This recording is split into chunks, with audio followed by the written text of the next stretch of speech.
মহাদেব কেন ডমরু বাজানো ছেড়ে দিয়েছিলেন?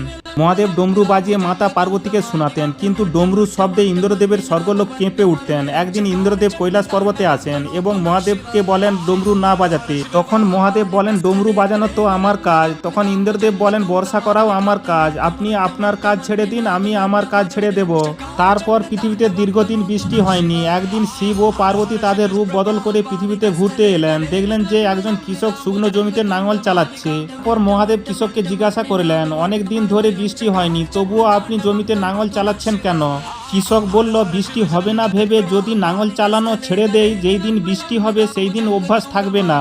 তখন মাতা পার্বতী ভগবান শিবকে বললেন, আপনিও তো অনেক বছর ধরে ডমরু বাজাওনি। তখন শিব চিন্তা করলো, আমি কি ডমরু বাজানো ভুলে গেছি? তারপর শিব ডমরু নিয়ে বাজায়। তৎক্ষণাৎ পৃথিবীতে বৃষ্টি শুরু হয়। তাই সত্যিকারের ভক্তরা কমেন্টে হর হর মহাদেব ও মা পার্বতী অবশ্যই লিখবেন।